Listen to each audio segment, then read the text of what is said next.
Boa noite, irmãos que estão aqui acompanhando com a gente aqui mais uma transmissão da nossa igreja, a Igreja Presbiteriana da Moca.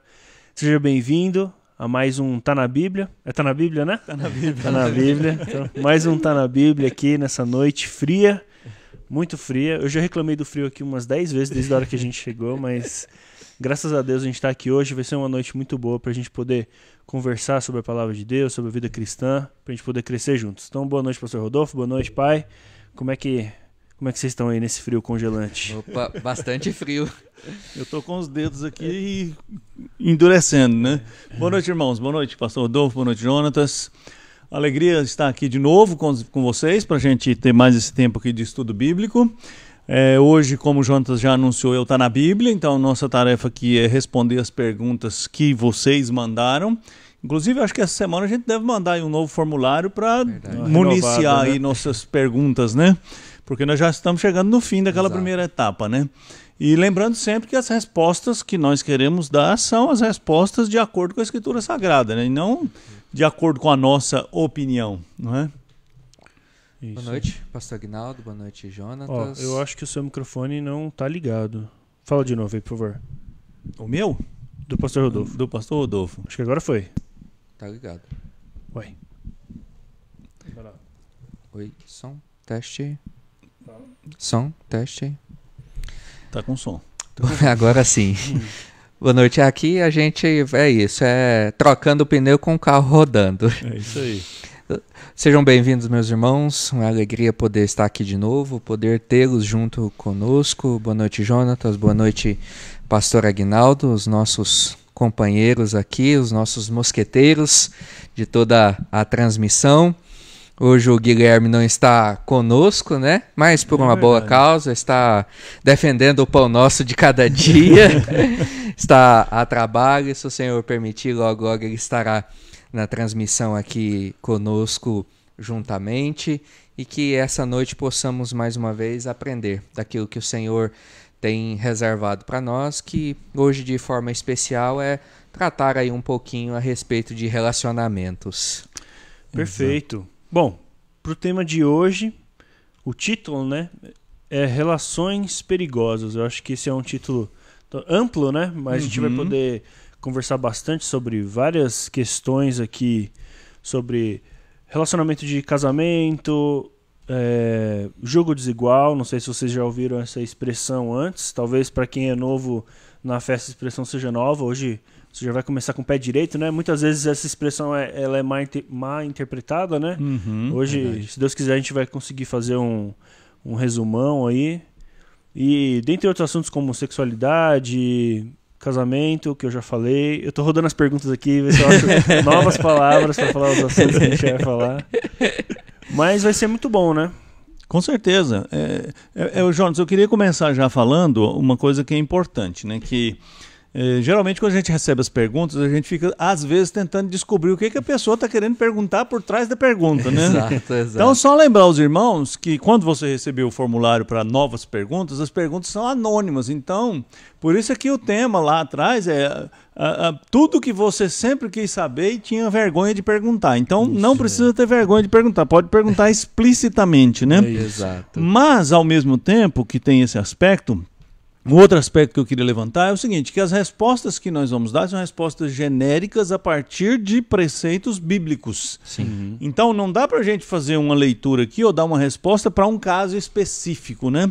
Principalmente quando a gente vai falar de casamento, jogo desigual, provavelmente vai surgir aquela ideia, né? Não, mas minha bisavó casou e meu avô não era crente, estava certo, não estava certo, depois ele converteu. Então, assim, se você tem problemas e questões pessoais, sugiro você marcar um aconselhamento com o pastor Rodolfo, que é especialista nesses temas, e ele vai poder te ajudar no aspecto específico, né? Então, a gente vai falar aqui de princípios bíblicos gerais. E não de questões circunstanciais, de casos específicos, porque senão a gente vai ficar numa situação muito complexa, né, para desenrolar esse assunto, né? E também eu acho que 1h30 é pouco, né, pra gente poder conversar sobre tanta coisa, né? Eu acho que é lançar o cimento aqui da conversa Exato. E a gente vai construindo isso com... É até isso, uma própria palestra, né, no encontro de casais que o pastor Aguinaldo já destacou, que às vezes um texto bíblico ele não está falando diretamente sobre casamento, mas os princípios são aplicados ao casamento, ou podem ser aplicados de forma específica ao casamento. Então a nossa ideia hoje é essa. É lançar esses princípios, como o Jonas falou, esse fundamento, que dali para frente a gente tem mais facilidade em aplicar tudo isso a casos mais específicos. Exatamente, ó. E aí o presbítero Saulo já comentou aqui, ó, que o título de hoje parece título de filme, filme de cinema, né? Relações perigosas, né?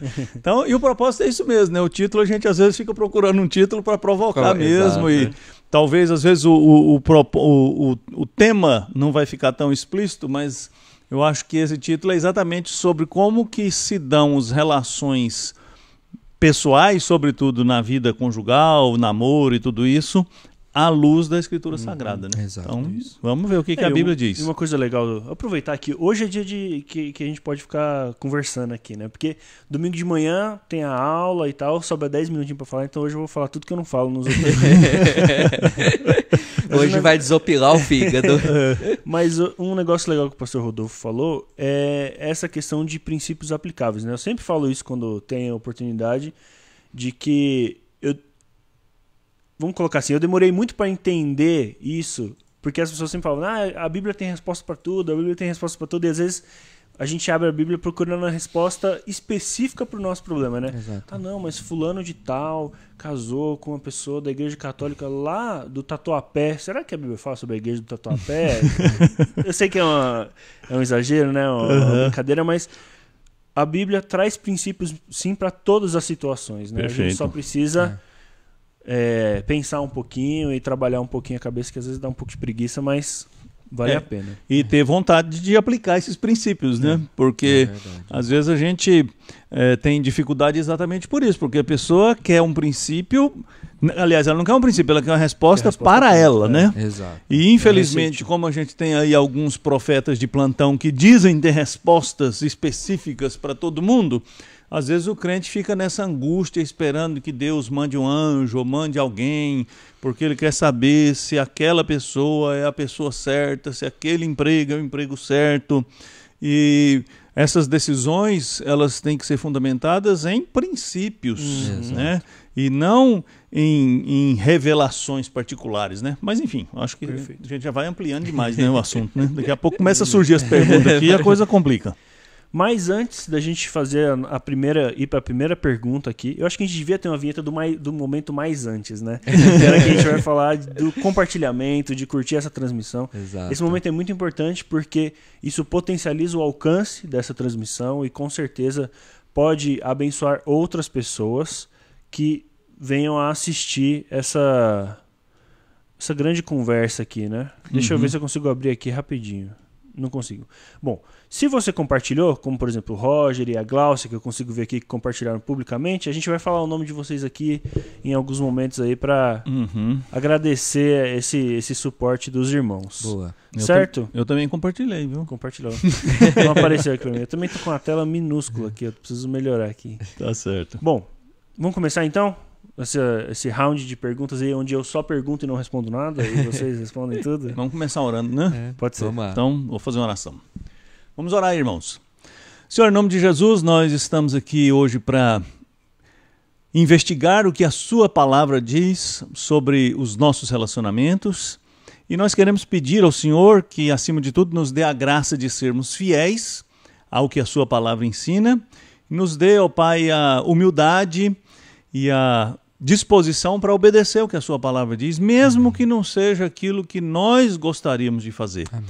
Que entendamos que o Senhor quer o melhor para a nossa vida. Verdade. Abençoa a todos nós, a mim, ao Jonas, ao pastor Rodolfo, os irmãos que estão acompanhando, aqueles que vão chegando e vão participar da conversa, que seja mesmo, ó Pai, uma investigação que nos enriqueça à luz da palavra do Senhor. Amém.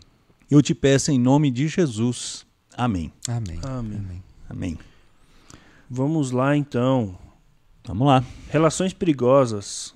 Como é que a gente começa? Pergunta 1? Primeira pergunta. Pergunta 1, vamos lá. Pergunta Pergunta 1. Né? Lembrar que o bucha. pessoal, se quiser, o pessoal mandar perguntas, né, durante a transmissão também, pode mandar Sim, pergunta, né? exato. O chat tá aí para isso. A gente Fiquem sempre à vontade. pede, né, Jonas, pro pessoal marcar com a bolinha vermelha Isso. e a bolinha azul. Essas bolinhas você acha lá onde você coloca os emojis lá, né? No Então, finalzinho do seu teclado, de emoji do seu celular, do seu tablet ou exatamente, computador. tá lá embaixo, né? Se você não Exato. achar a bolinha, acha alguma coisa vermelha, uma maçã, né? Alguma coisa. Exato. É pra gente Carinha. bater o olho e enxergar, né?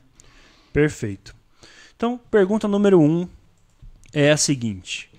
O jugo desigual é proibido ou apenas não recomendado em relação a casamento, relacionamentos, etc? Então, boa pergunta essa, né? Já começa com os dois pés no peito. Bom, primeira coisa, jugo desigual é proibido na Bíblia. Né? Exato. Isso é claro. Eu vou ler aqui, já que o programa está na Bíblia, né? Então vamos ler o que está na Bíblia sobre esse assunto e depois a gente vai discutir e tentar entender o que significa isso, né? Então, Exato. abre lá a sua Bíblia. 2 Coríntios, capítulo 6, versículo 14, Paulo diz assim: não vos ponhais em jugo desigual com os incrédulos, porquanto que sociedade pode haver entre a justiça e a iniquidade? Ou que comunhão da luz com as trevas? Que harmonia entre Cristo e o maligno? Ou que união do crente com o incrédulo? Então, resposta direta é jugo desigual, é proibido. Exato. Mas a pergunta está falando aqui, em relação ao casamento ou relacionamento. Relacionamento aqui, obviamente, deve ser namoro, né? Sim. É um namoro que pretende chegar ao casamento, né? Acho que para responder isso, primeiro a gente precisa entender o que é jugo desigual. Exato. Né? O que é jugo? Né? Que figura é essa? Fala aí, Rodolfo. Essa é uma ideia que Paulo já traz lá desde o Antigo Testamento, né? Que é um objeto, lá em Goiás a gente chama de canga, né? Canga. Aqui eu não sei como que os irmãos iriam chamar, mas lá em Goiás a gente chama de canga, que é um objeto de madeira que é colocado geralmente sobre 2 bois, que desde pequenininho já são educados para aquilo, e que era utilizado para arar a terra naquele período. E a ideia do jugo desigual é que quando coloca-se bois diferentes, de estaturas diferentes, ou que às vezes um não foi educado àquilo, o arado não vai... arar a terra vai se tornar uma tarefa mais difícil ou até quase impossível. Então, a ideia do jugo desigual que Paulo está trazendo aqui é justamente de pessoas diferentes. E no caso específico, de fé diferente. Porque certo. o que Paulo está tratando aqui nessa questão é a vida da igreja, a vida religiosa da igreja. E o que ele está falando então é que nós não podemos nos associar a essas pessoas que não honram a Deus, que não glorificam a Deus. Ou seja, nós nos relacionamos com ela, vivemos com ela, mas nós não podemos nos associar às práticas dela. Isso é o jugo desigual. Essa é a ideia de nos associarmos às práticas de alguém que não professa a mesma fé que nós. Agora, é importante lembrar que o tema aqui não é casamento, não é Exato. relacionamento. Né? Exato. O tema aqui é o convívio do crente. Tem 2 aspectos, né? Se você olhar o contexto inteiro, Paulo está falando da igreja admitir no seu seio pessoas que não professam a mesma fé e que vêm até ensinar. A igreja de Corinto parece que estava dando oportunidade para quem nem crente era para falar na igreja, para ensinar na igreja. Então Paulo diz, olha, como que vocês podem fazer isso?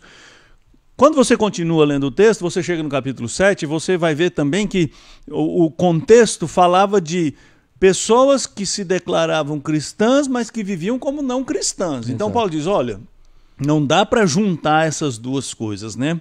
E aí eu acho que tem, nessa ilustração da canga, tem coisas interessantes aí, né? Por exemplo, você não põe debaixo da mesma canga, debaixo do mesmo jugo, um boi e um burro. Exato. São animais de naturezas diferentes. Então, talvez essa conclusão, olha, colocar seres de natureza diferente realmente não dá. Mas você também não pode colocar debaixo do mesmo jugo um boi forte e um bezerro, né? Ou um boi treinado e um boi que não é treinado. Exato. Um boi nervoso e um boi calmo. Então você tem que fazer com que as duas forças trabalhem da maneira mais similar possível para que o resultado seja positivo, né? Então, agora, vamos pensar então na pergunta. A pergunta é sobre jugo desigual no que diz respeito ao casamento ou a um relacionamento. Para eu responder essa pergunta, eu acho que esse texto traz um princípio geral, mas eu acredito que a Escritura tem muito mais outros textos que falam desses princípios gerais. E até para responder a isso, eu quero chamar a sua atenção, meu irmão, para uma pergunta anterior, que é: qual é a razão pela qual as pessoas se relacionam e se casam?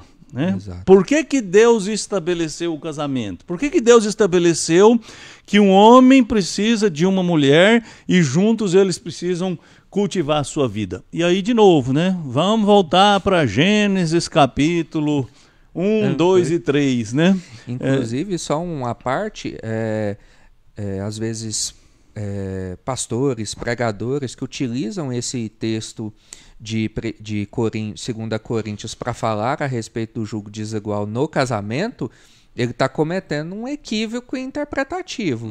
Exatamente. Porque ele não fala, o princípio pode sim ser extrapolado, né? Mas o texto não fala de casamento. Definitivamente, irmãos, o texto não é sobre casamento. Exato. Né?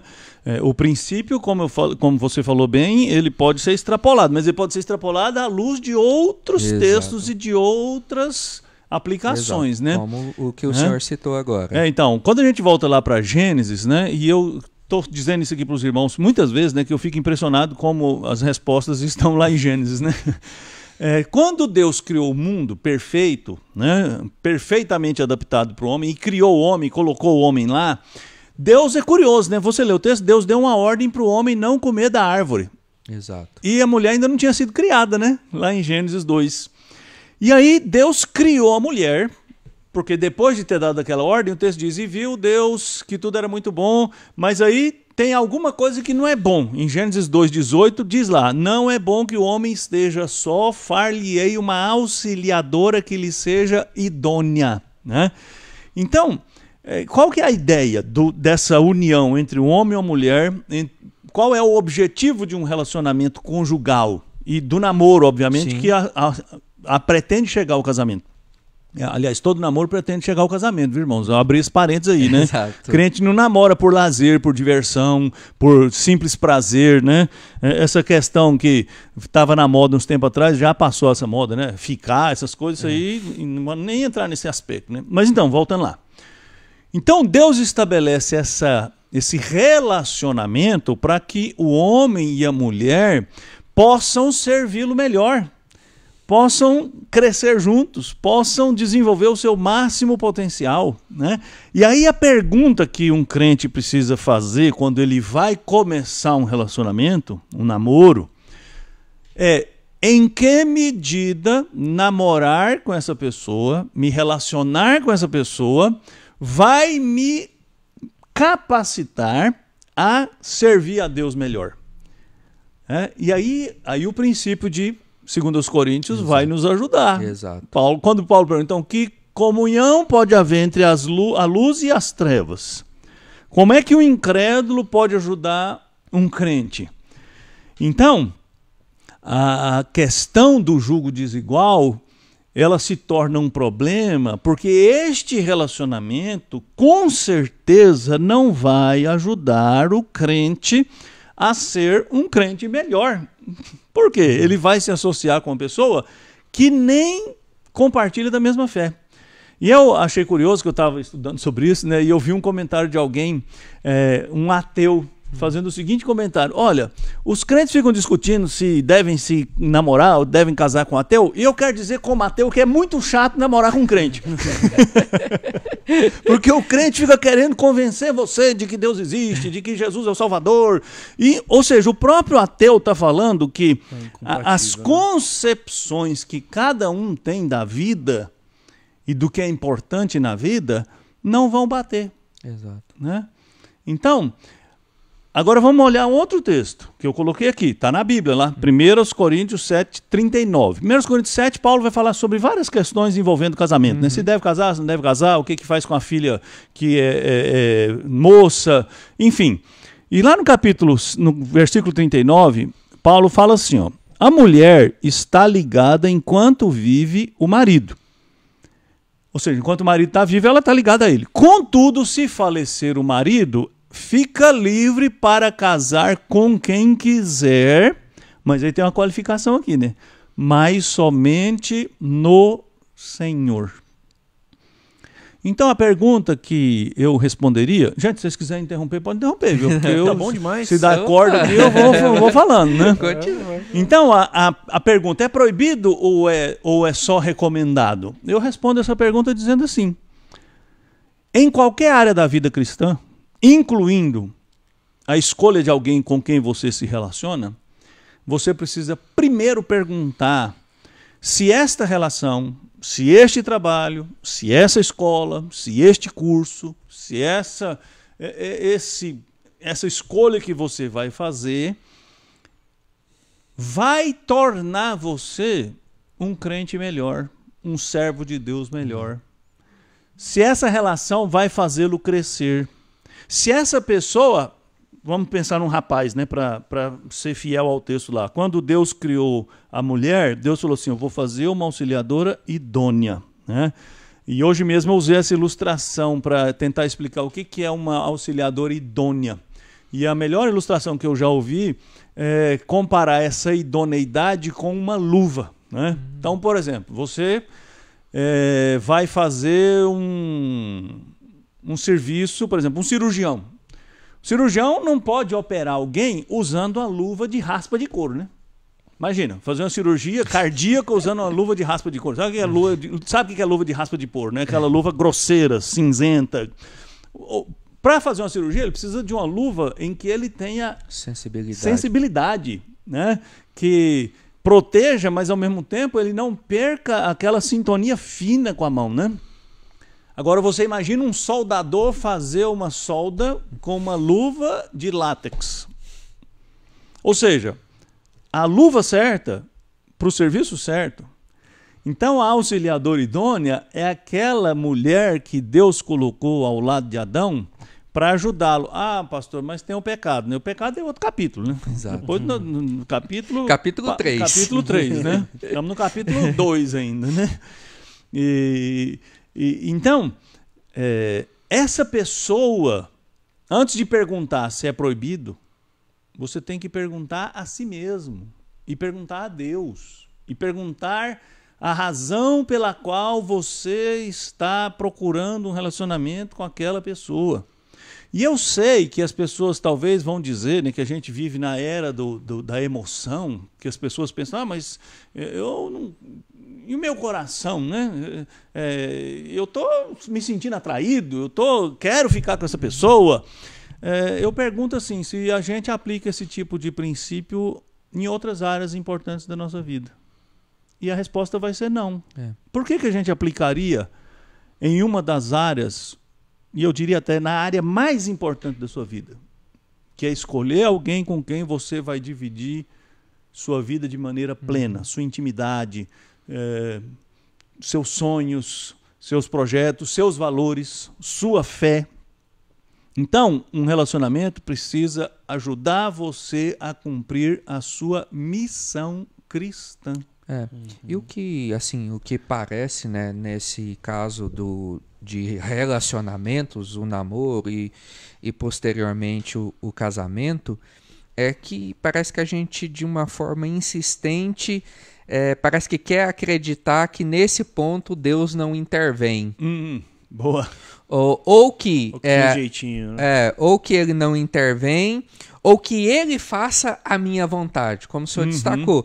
Meu coração está batendo mais forte, tá dando, quando eu vejo a minha mão esfria, então é pupila de lata. A pupila dilata, então é essa.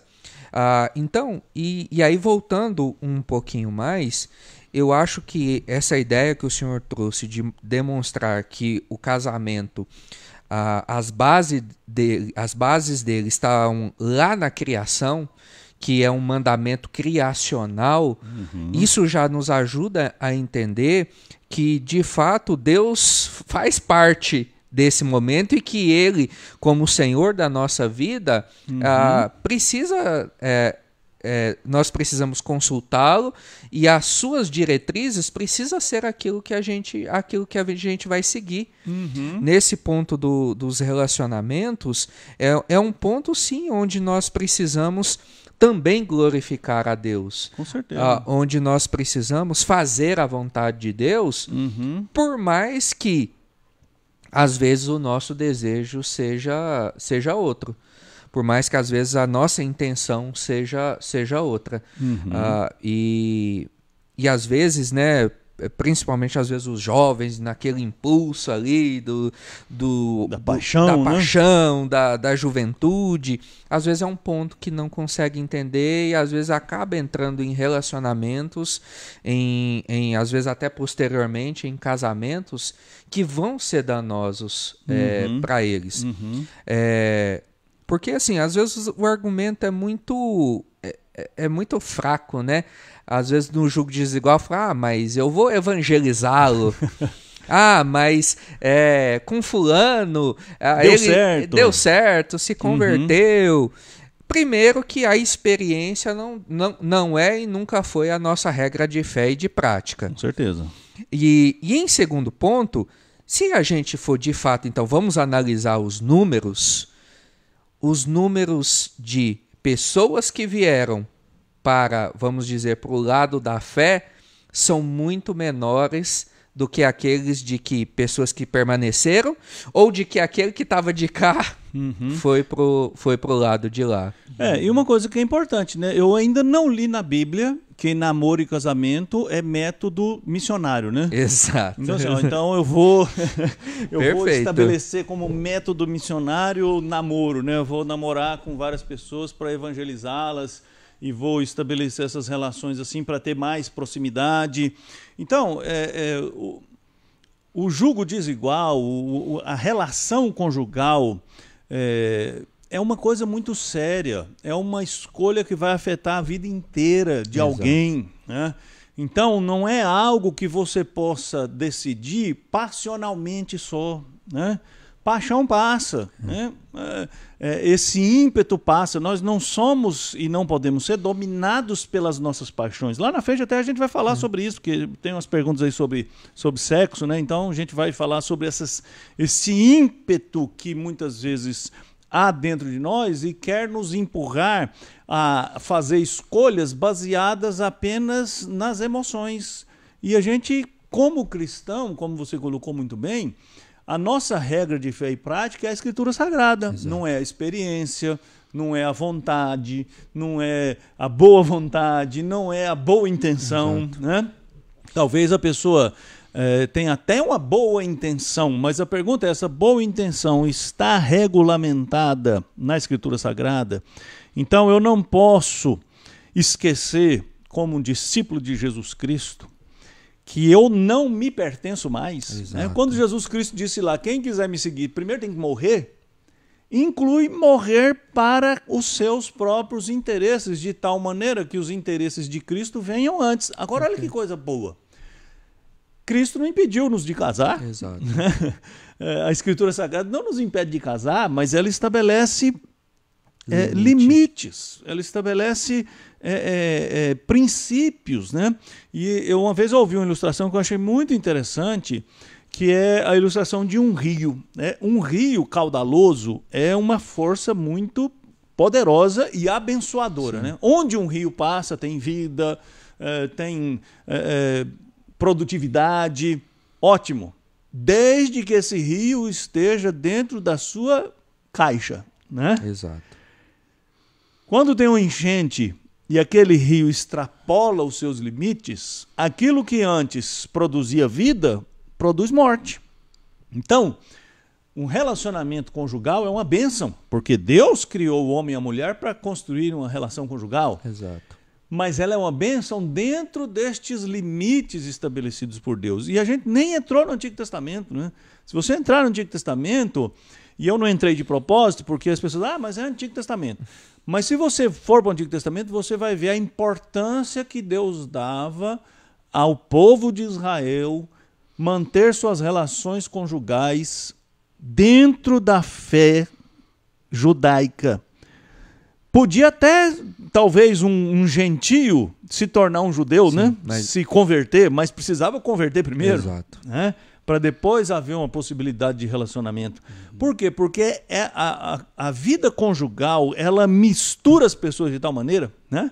A Gênesis 2 diz que os dois, quando se casam, se tornam uma só carne. Então é uma mistura tão profunda que é impossível não ser afetado por ela.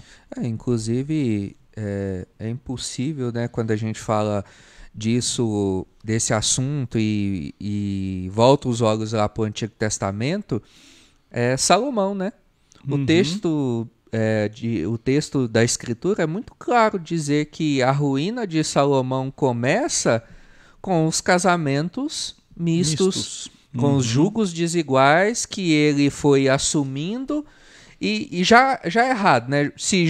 Já descumprindo o mandamento de Deus, que Deus por várias vezes afirmava que não era para o povo de Israel se misturar com outros povos, e por um segundo motivo, que eram as associações políticas, né? Com certeza. Tentando manter ali o seu reinado, alcançar mais regiões, usando o matrimônio para isso. Exato. E o texto lá de 1 Reis 11, é onde está essa parte, é muito claro, que inclusive lá fala o seguinte...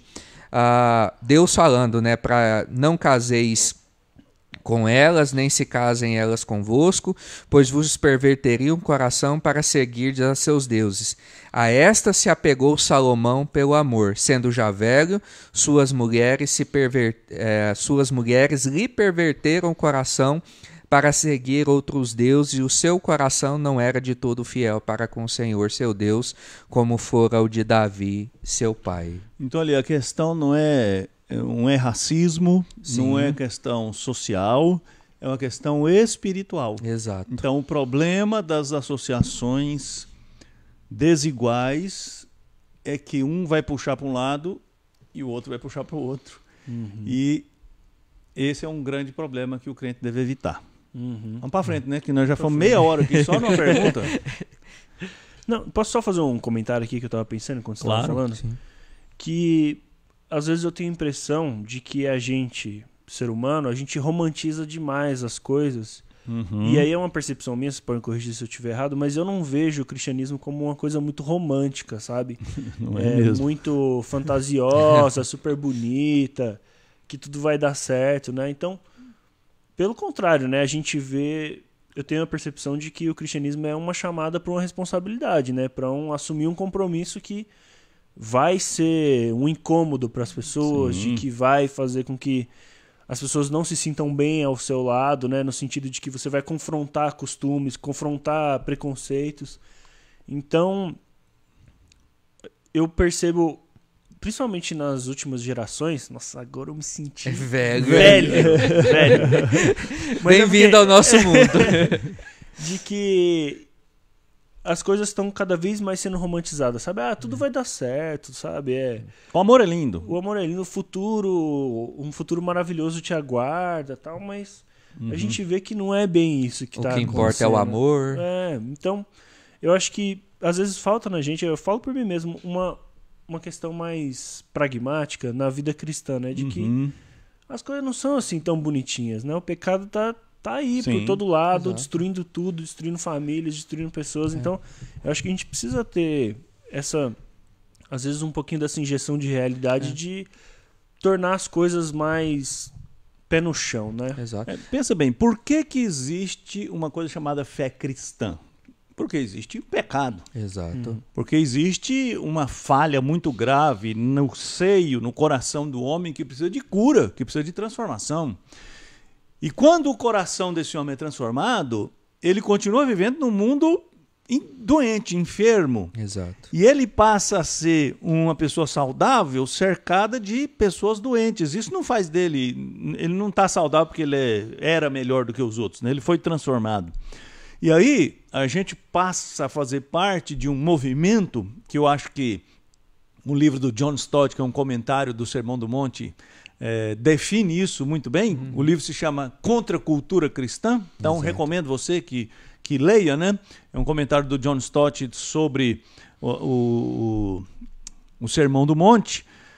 Se não me engano, é publicado pela ABU, né?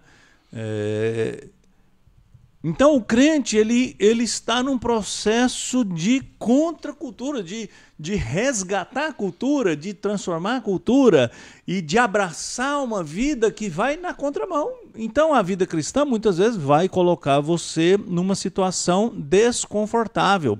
Então a resposta sobre o jugo desigual, ela é simples, ela é objetiva, mas ela é inquietante.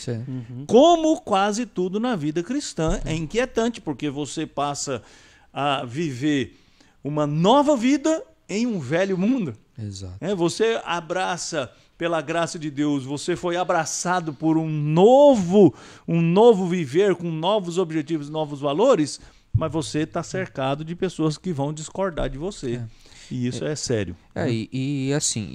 Essa ideia do pecado, ela é interessante porque nos faz pensar que, sendo duas pessoas da mesma fé, que servem ao mesmo Deus, que têm esse objetivo de glorificar a Deus, às vezes os relacionamentos passam por percalços, por dificuldades. Às vezes, né? Às vezes. E é só assim, lá pro pessoal de outras igrejas. Aqui na Moca ninguém enfrenta isso. Casais perfeitos. Exato. Já é difícil, às vezes, enfrentar esses dilemas da união, porque são dois pecadores que passam agora a morar debaixo do mesmo teto e que estão sendo tratados ao longo da caminhada. Exatamente. E quanto mais essa caminhada pode se tornar difícil, se são pessoas incompatíveis. Que não conjugam da mesma fé. Da mesma fé. Que aí entra dentro do desdobramento aqui sobre os riscos, né? Que até o senhor destacou. Incompatibilidade de valores, criação de filhos, prazeres e prioridades, uso de recursos financeiros, compromissos e uso do tempo. Tudo isso é coisa que dois com a mesma fé às vezes já vão enfrentar dificuldade nessa questão. Com certeza. Quanto mais pessoas com ideias ou fé completamente diferente uma da outra. Deixa eu jogar uma pimenta aí no negócio, porque o jugo desigual pode ser, inclusive, usando essa figura dos bois, né? Um boi forte e um boi fraquinho, até entre um casal de jovens crentes em que um está muito empolgado com a fé e o outro é aquele crente... Exato. Aquele, né? Marromeno. Aquele crente mais ou menos, Marromeno. né? Depois Crente que o pastor bully. Hernandes falou que tem crente meia boca, então agora a gente pode falar também, né? Então, assim, aquele crente meia boca, né? Que não quer nada com nada. Então, esse jovem, um conselho para os jovens aqui, para tudo. Eu não sou mais jovem. Se então. tem algum jovem, né? Se tem algum jovem nos assistindo, né? Porque eu não sou mais tão jovem. O jovem vive em outro planeta, né? Mas Exato. enfim. Mas os pais que estão ouvindo vão dar o conselho para os seus filhos jovens. Posso dar uma dica? Cortou meu conselho, vai. Fala. Não, agora antes do seu conselho. Existe um botão nessa transmissão chamado clipe. Parece um iconezinho de cinema, aquela claquete. Tem? Deixa eu Então ver. quem está assistindo aí, vê que tem um iconezinho da claquete. Ah. Vai ter o conselho agora. Aham. Aí você vai clicar nessa claquete, você vai fazer um clipe desse conselho, ele vai te dar um link, e você manda o link pro jovem. Olha, Entendeu? E ele faz esse recorte aí. Eu não fui tão rápido para entender, mas... Enfim, então jovens e pais de jovens, pensa bem se o namorado que você está pretendendo está na mesma empolgação com o Senhor, se ele quer mesmo servir o Senhor, se ele quer fazer desse relacionamento um relacionamento que vai enriquecê-lo, que vai abençoá-lo, que vai fazê-lo um crente melhor. Se não, olha...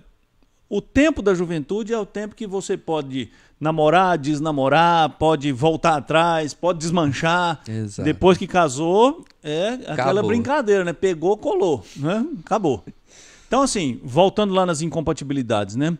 Quais são os riscos, né? A pessoa que fez a pergunta colocou isso. Os riscos são esses, é a incompatibilidade de tudo, né?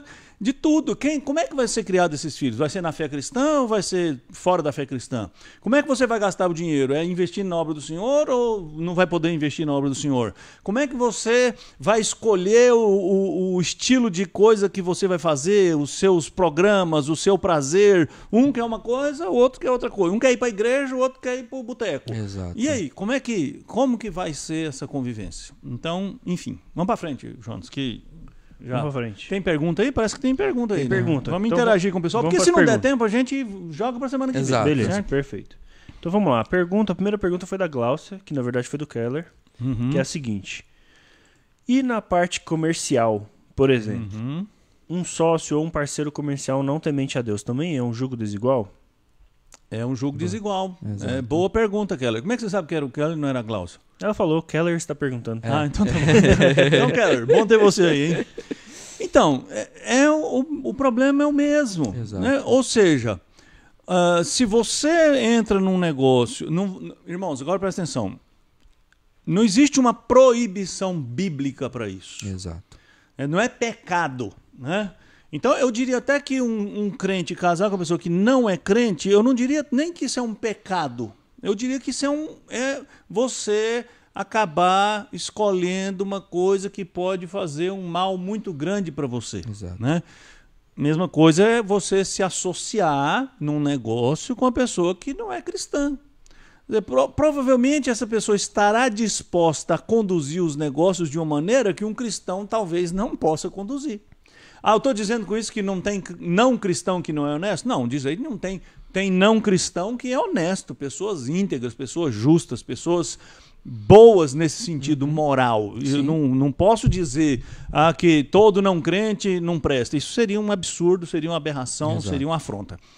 Mas a possibilidade de você ter dificuldades é grande. Então a pergunta é: por que você vai entrar nessa viagem? Exato. Né? Vamos pensar, ilustrar isso aqui. Eu gosto de usar essa ilustração. Né? Se você vai comprar uma passagem aérea para ir para a Amazônia e você tem duas empresas aéreas, uma tem uma competência que 100% dos voos chegam lá, e a outra, a passagem custa 1/3 só, mas 20% dos aviões caem.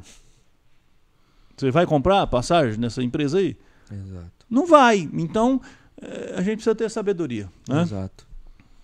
Então, pergunta do Fabrício.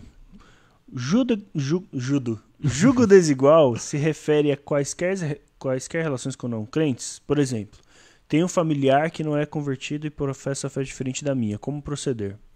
Exato. Entra dentro disso também que o pastor Aguinaldo respondeu por Keller. Nós podemos sim conviver com... Até porque é nessa convivência que a gente vai testemunhar do Evangelho de Cristo, que nós vamos anunciar as boas novas da salvação. A recomendação aqui é que nós não podemos nos associar às práticas dessas pessoas. Nós não podemos nos juntar naquilo que elas fazem que ofendem a Deus. Exatamente. Então, eu estar num almoço com familiares não crentes, não há problema nenhum. Colegas de trabalho, com todo mundo. Exatamente, não há problema nisso. E aí a linha é muito tênue e a gente precisa tomar cuidado, é que muitas vezes essa aproximação com eles pode ser uma abertura para a gente começar a nos associarmos às práticas deles. Não quero ficar ali deslocado, não quero parecer o chato. O alienígena, né? Ele esquece que todo crente é um alienígena. Exatamente. Né? Então... Não quero ser o estraga-prazer. Então a gente começa a abrir concessões. Exato. Abrir concessões e quando a gente vê, a gente já concedeu demais. Mais uma vez para os jovens, é o que muitas vezes acontecem com os jovens na escola, na faculdade, para ser inserido ali no grupo, ser aceito pela turma, começa a abrir concessões. De maneira nenhuma nós dizemos que nós devemos ser um gueto, nós devemos nos fechar no nosso mundinho. Nós não podemos nos associar a práticas de pessoas que declaradamente não querem honrar ao Senhor por meio das suas vidas. Isso é o jugo desigual. Então, continue convivendo com a sua família, Fabrício. Sendo luz lá, sendo sal lá. Fazendo diferença. Exatamente. E fazendo diferente, né? Exatamente. E aí, pastor Rodolfo, eu lembrei do Salmo 1.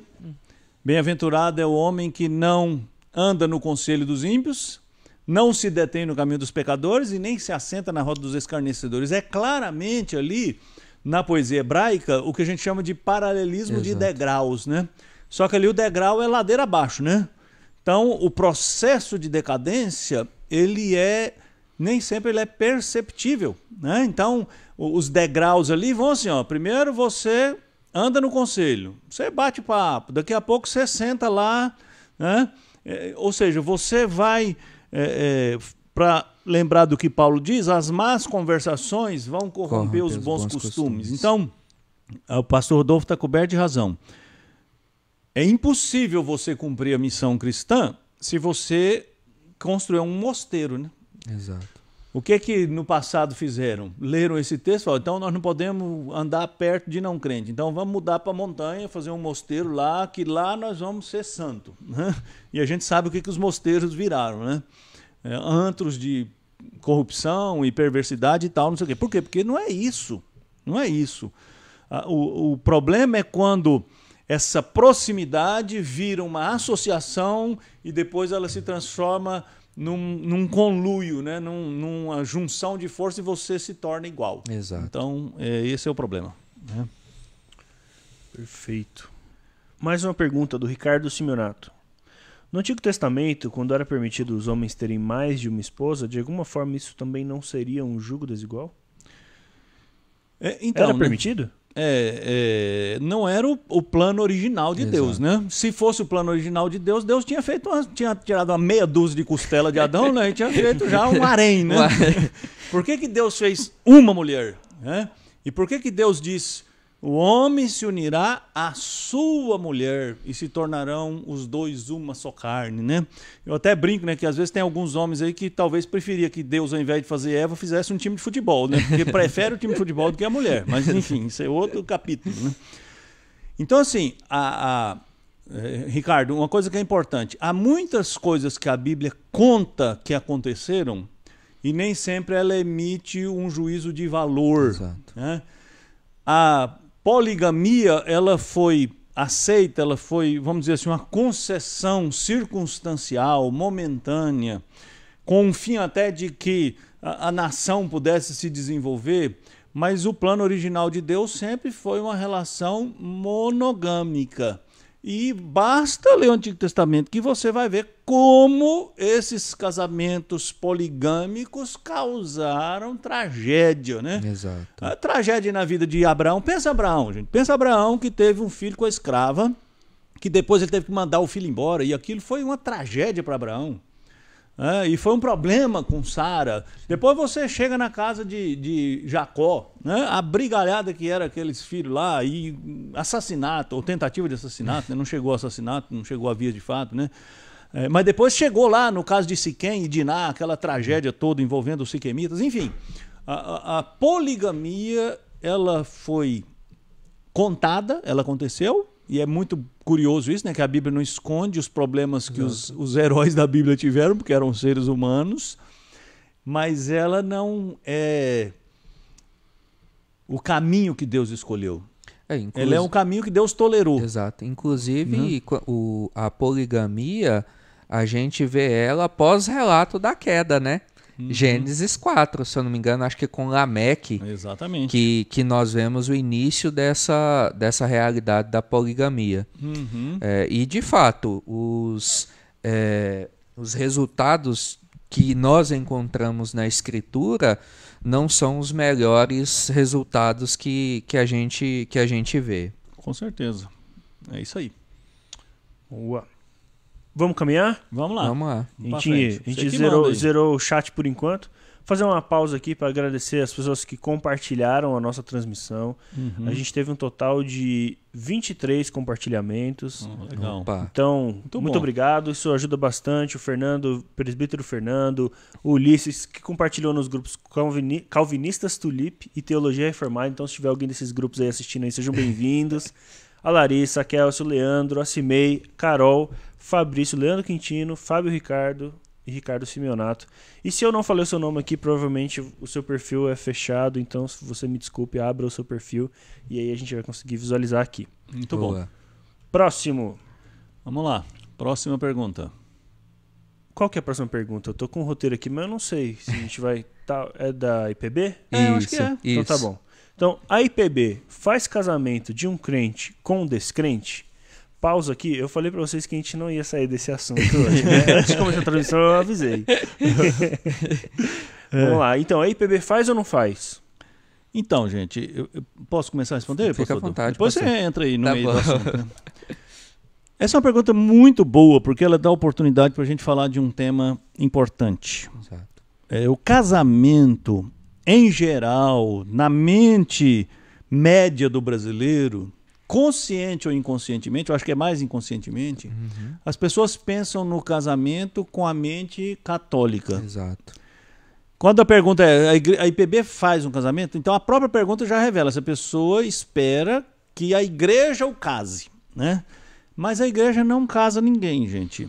O casamento é uma aliança, o casamento é uma união espiritual, é uma união planejada por Deus, é uma união abençoada por Deus, mas não é a igreja que casa. As pessoas se casam, né? E ao se casarem, elas têm que cumprir uma legislação, porque nós somos cidadãos de um país que tem uma legislação sobre o casamento. Exato.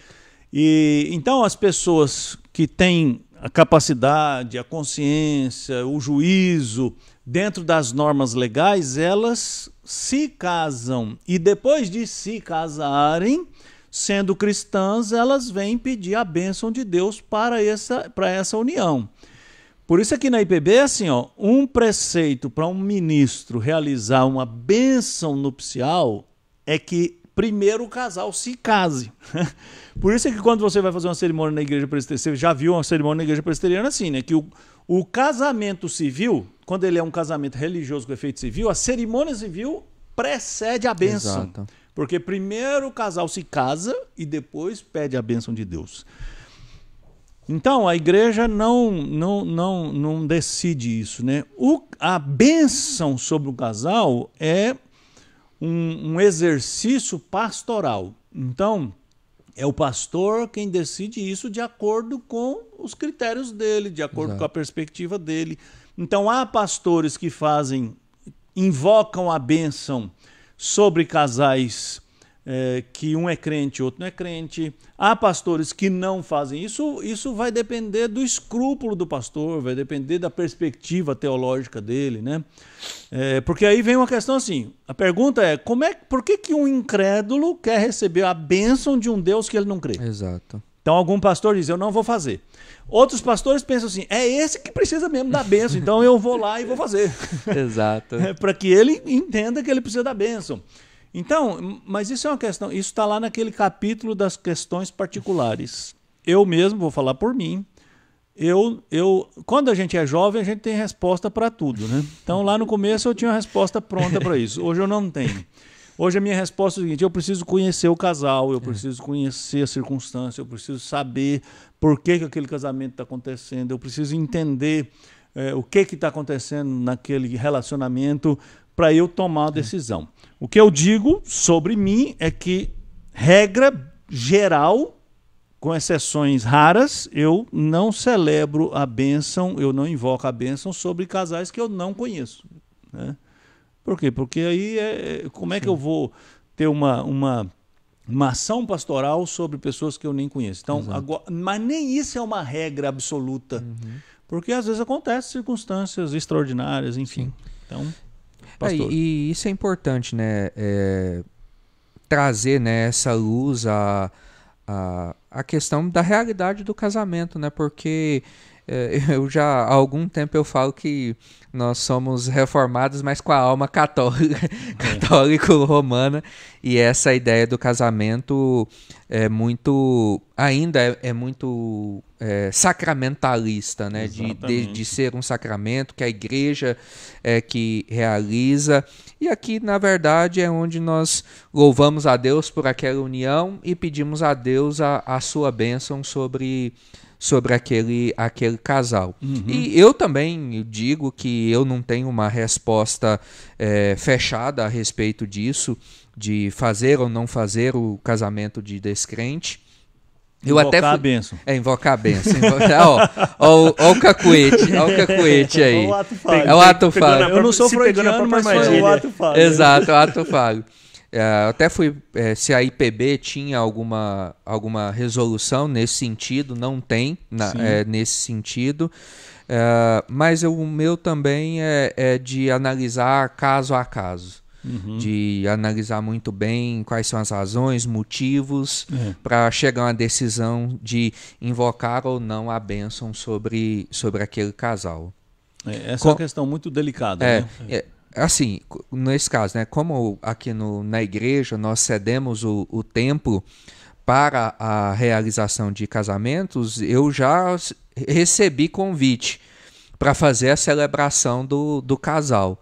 Mas eu disse não, porque era um casal que eu não conhecia, que não ia ter como eu ter qualquer atitude pastoral sobre eles.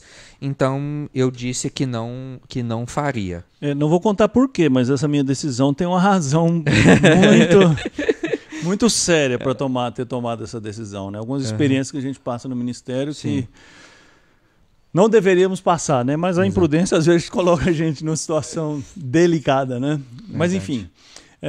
Só vou aproveitar um parênteses aqui para falar, né, uma coisa sobre casamento, já que eu tenho 3 filhos casadoiros, né, que estão aí na alça de mira, e isso é uma coisa que a gente fala muito em casa, né? A gente precisa também, irmãos, baixar um pouquinho a bola do que se transformou ou se transformaram as cerimônias de bênção nupcial, né? Verdade. Porque uma coisa que tem o propósito de invocar a bênção de Deus, muitas vezes Deus é um coadjuvante assim. Aliás, Deus se torna nas cerimônias hoje quase um figurante, né? Exato. Um figurante lá assim de fundo de cena que ninguém enxerga, né? Porque só para fazer uma presencinha. Fazer uma presencinha lá, vamos ler uma bobeirinha, falar umas coisinhas. Por quê? Porque o aparato é tão grande e é tanta coisa que se criou em torno da cerimônia que, infelizmente, ela tem perdido esse aspecto. E eu digo o seguinte, a cerimônia da bênção nupcial, ela é uma coisa muito importante. Não por causa do aparato, não porque a noiva vai estar vestida, vai ter flor, vai ter testemunha, não tem padrinho em casamento de crente. Exato. Outra coisa católica, né, que o povo não desiste, né, de falar disso, negócio de padrinho de casamento. Crente protestante não tem padrinho de casamento, tá bom? Eu tomei essa bronca em casa. Você tem testemunhas do seu casamento, certo? Eu vivo dando um rala nos noivos que vêm aqui também por causa disso. Porque padrinho é alguém que vai assumir o papel que não é papel dele assumir. O papel do casamento é seu. Então não vem com essa de alguém vai assumir seu papel. Enfim, é outro assunto. Outra coisa que tem que acabar é esse negócio de flor em casamento. Gente, caro demais, caro estranho. É caro e fica fedido também. Enfim. Vamos voltar a falar sério. Sabe, privilegiar o que realmente importa, que é você saber que aquela união precisa da bênção de Deus. Exato. Precisa da presença de Deus. O resto vai virar fotografia, vai amarelar, vai ficar jogado lá, né? Eu vejo os casais gastam uma fortuna para tirar um álbum de fotografia, nunca mais olha aquele álbum, né? Olha aquele álbum, quando vem um parente que não vê há 30 anos, olha o álbum de casamento, as folhas tá tudo colada. Eu não tenho álbum de casamento. Eu também não tenho álbum de casamento, gente, mas é porque eu não tinha dinheiro para fazer, porque na época eu era bobo também, eu ia fazer. Enfim, vamos lá, então... Aí, a Gisele concordou comigo aqui, tem casamento que é mais um showmento, né? Não é nem showmento, né, Gisele? É uma tragediamento, né? Exato. Enfim, vamos lá. Foi só um parênteses, viu, gente? Eu sempre tive vontade de falar isso e nunca tive oportunidade. Aliás, eu recomendo que você leia um artigo do pastor John Piper, já que o pastor pé de chinelo igual nós não tem peso, né? Então vai lá e lê um artigo do John Piper sobre a simplicidade do casamento. Sabe que os casais precisam parar com essa parafernália que virou o casamento e fazer um casamento simples, fazer um casamento onde a presença de Deus é o que importa, o resto é enfeite, muitas vezes o enfeite é desnecessário. Exato, perfeito. Bom, próxima pergunta, encerrado o assunto IPB. Sim. Como um crente de fé reformada deve agir quando começa a se relacionar com uma pessoa que não confessa a mesma fé? E antes da gente entrar nessa resposta, o pessoal do chat aí pode falar, viu? Às vezes eu sinto o pessoal meio acanhado de mandar... Pode falar, aproveita esse espaço aí para falar opinião, né? Vamos conversar nessa roda de 70 pessoas que a gente está conversando aqui. Já que a gente está no meio do assunto e o assunto não acaba, vamos responder essa pergunta do Zé Maria aqui, ó, que eu acho que é importante. Eu acho que o pastor Rodolfo vai responder essa pergunta. Desculpa, Zé Maria. O Zé Maria fez uma pergunta interessante. Eu vou dar um pitaco depois. Ele pergunta assim, né? O pastor que abençoa um casamento com julgo desigual não se torna avalista dessa união? Então, assim, aí vai das convicções que o pastor celebrante ele tem, que a gente disse aqui, né? Que ele vai dizer que faz ou não faz mediante alguns requisitos. Um deles é de falar, como eu vou invocar a bênção de Deus sobre uma pessoa que não quer saber de Deus. O outro diz, não, sobre esse... Vamos ver que se Deus abençoando esse casal, visitando ele com graça e misericórdia, às vezes ele é alcançado e tem a sua vida transformada. Eu confesso que eu não tenho assim, uma resposta fechada para essa questão. Eu não sei se o pastor que chega a esse ponto de celebrar um casamento misto, que a gente chama, ele se tornaria avalista daquela... Eu acho assim, que ele teria alguma responsabilidade se ele não agiu pastoralmente aconselhando aquele casal, ou aconselhando particularmente a moça ou o rapaz a respeito dos perigos daquela questão. Então eu vejo que ele teria uma maior responsabilidade ao não fazer isso do que, tendo feito isso e diante da insistência, ele ir lá e invocar a bênção de Deus sobre esse casal. É por isso que eu falei, a resposta para isso, Zé Maria, vai naquele critério do caso particular, né? Pode ser que aquele pastor resolveu fazer invocar aquela bênção exatamente porque ele conhece aquele casal, ele está trabalhando com eles e ele também tem a esperança de que aquela união possa de alguma forma ser um caminho de restauração. Então eu acho difícil dizer que aquele pastor está avalizando, porque lá atrás eu disse assim, olha, na minha opinião, quem acaba seguindo nesse caminho está fazendo uma escolha errada. Exato. E precisava ser dissuadido dela, mas ele vai precisar de ajuda, né? Ele vai precisar de suporte. Então, eu acredito que cada circunstância vai exigir uma ação pastoral específica, particular, e que precisa ser levada muito a sério, né? Exato. Então, é isso aí. Boa. Então, vamos lá. Pergunta. Como um crente de fé reformada deve agir quando começa a se relacionar com uma pessoa que não confessa a mesma fé? E novamente, né, essa ideia de um crente de fé reformada, ela me incomoda. Já apareceu numa outra pergunta e aparece aqui diferente. Eu não sei, ela parece que dá uma conotação assim, que a gente está a par da realidade. Mas tudo bem. Vamos em frente. Então, assim, um primeiro conselho é que, como a gente tem trabalhado até aqui, é que essa pessoa ela não procurasse se relacionar com uma outra pessoa. Evite, né? Seja ela fé reformada, seja ela pentecostal, neopentecostal, ela não deve ou deveria a todo custo evitar se relacionar com uma pessoa que não professa a mesma fé que ela. Ou seja, tudo que a gente disse anteriormente serve agora. E também a ideia de levar em consideração que nos relacionando, transpondo e caminhando nessa direção, é lutar para que nós não sejamos contaminados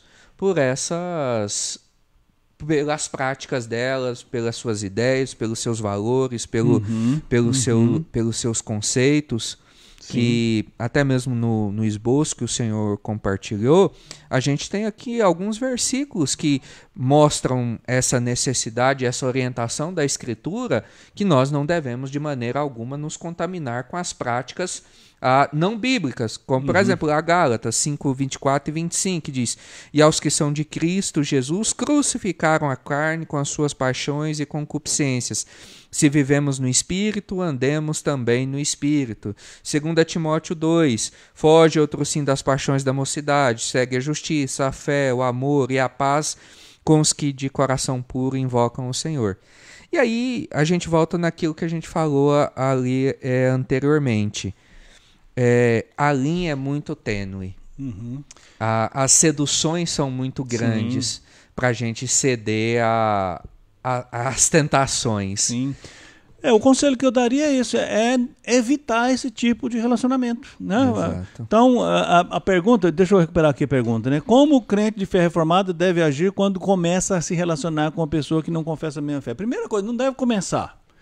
E eu coloquei esses textos aqui, pastor, exatamente para dizer o seguinte: um crente não pode ser dominado pelos seus impulsos.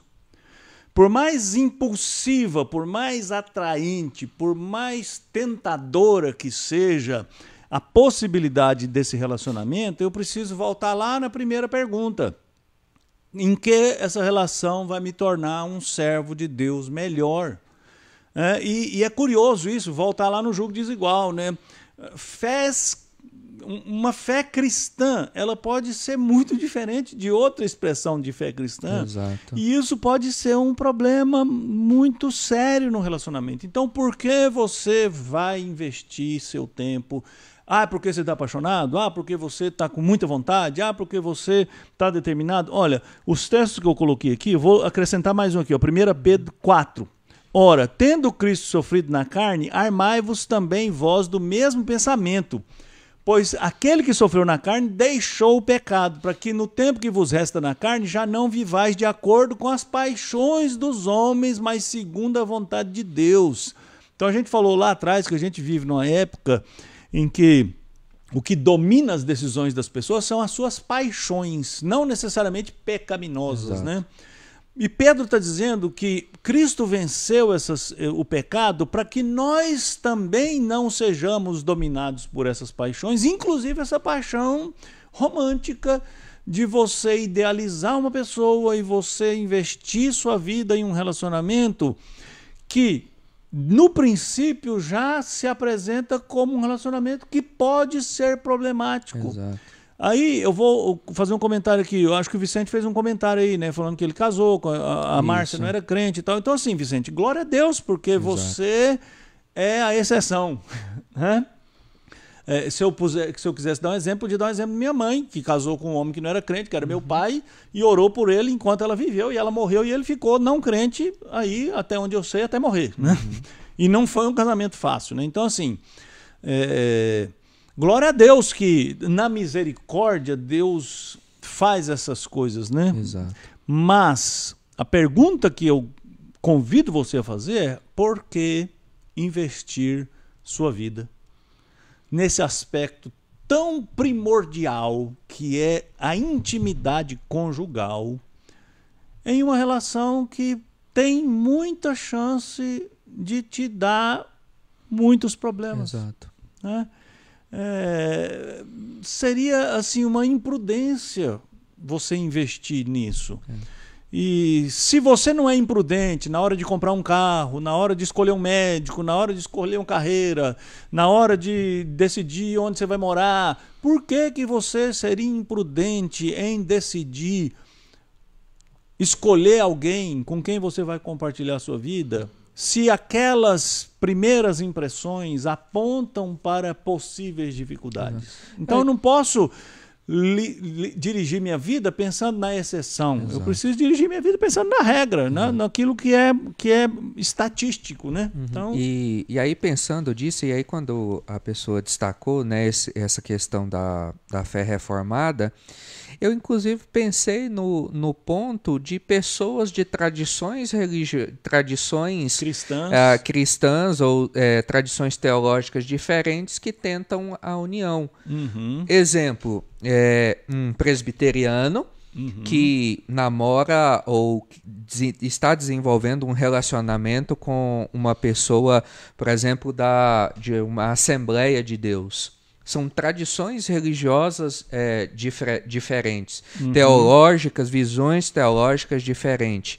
Então ele deve pensar, porque dentro disso tudo, muitas vezes, principalmente nessa questão da paixão, do amor, tudo, a gente pensa só no aqui e o agora, né?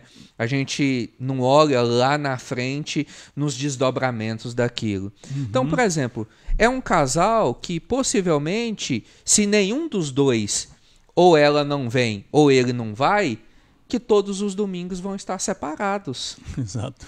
Não vão adorar a Deus, glorificar a Deus, prestar culto juntos, em família. Num domingo o filho está com um, no domingo o filho está com outro. Um quer deixar o filho ir na igreja, o outro não quer deixar. Exato. Isso é uma realidade. Então a gente deveria pensar, inclusive mesmo, dentro da tradição cristã. Da tradição cristã. Sim. Que em virtude de, às vezes, diferenças teológicas, será que realmente o meu casamento vai glorificar a Deus? A gente seguindo, embora servindo a Deus, mas seguindo caminhos separados, sendo que éramos agora para trilhar esse caminho juntos. Se a gente pega lá a ordem criacional, que é para os dois juntos, trabalhar, cultivar, povoar a terra, num caso desse, eles vão servir ao Senhor, continuar servindo ao Senhor separado. Exatamente. Então, será que vale a pena? Exatamente. Vamos para frente, Jonas? Acho que tinha um comentário aí, uma pergunta, mas eu perdi aqui, eu não consigo acompanhar. Pergunta da Fernanda. Isso. Tem uma pergunta da Fernanda aqui, que é a seguinte: como devemos agir numa relação que se torna desigual? Então, onde o casal inicia a jornada na mesma fé e por alguma razão seguem caminhos diferentes. Boa pergunta.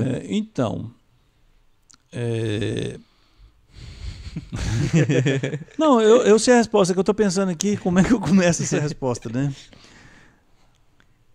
Primeira coisa, né? Eu sei que não é isso que a Fernanda está perguntando, mas eu quero falar disso.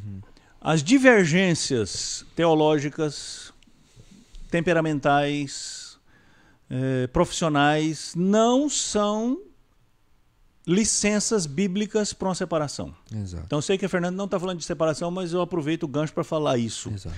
Porque pessoas hoje se divorciam por qualquer pessoa, por qualquer coisa, né? Incompatibilidade. Incompatibilidade de gênio, né? Incompatibilidade. Daqui a pouco vai ter incompatibilidade de fé, né? Ele é muito crente, o outro é pentecostal, enfim, sim. Então eu sei que não é isso que a Fernanda está perguntando. O que esse casal precisa, Fernanda e irmãos, é de ajuda, sabe? Eu digo isso, eu lido com casais, com famílias, né? Deus me deu a graça de ter um ministério de aconselhamento e tal.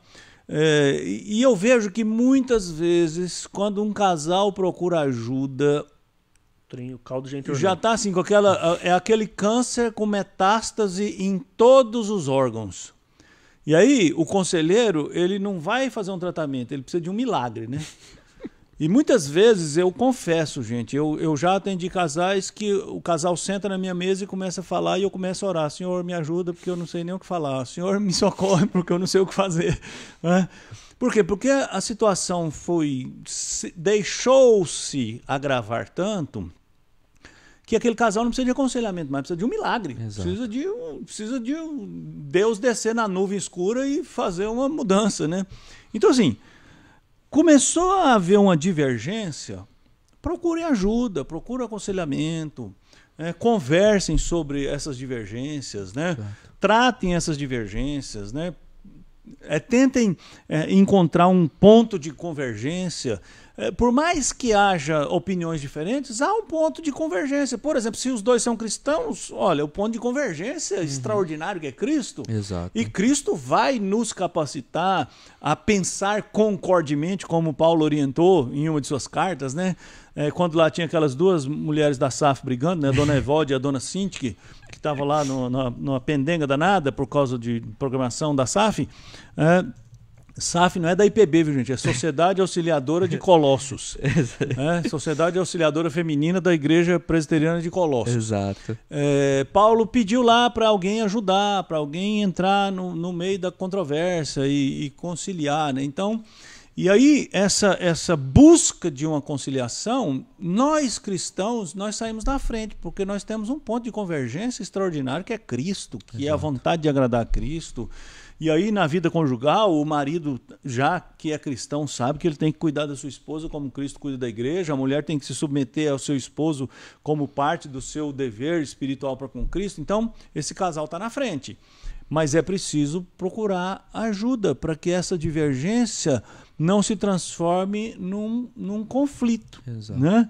Então, a divergência, no começo, ela é só uma crise. Se ela for maltratada, ela vai virar um conflito. Um conflito pode virar uma cisão. Então, procurar ajuda, procurar um aconselhamento, procurar uma igreja que talvez seja aceitável para ambos, né? Que talvez não seja a melhor para um ou para outro, mas que seja a ideal para que ambos convivam. Enfim, buscar essas convergências que, como cristãos, certamente eles vão encontrar para que haja paz e para que haja saúde nesse relacionamento conjugal. Né? Porque eu não entendo que a fé cristã possa vir a ser, eu entendo, né? Mas ela não deve vir a se tornar um fator de cisão. Né? E assim, o que a gente vê também, né, às vezes no relacionamento, são as partes muito agarradas às suas convicções.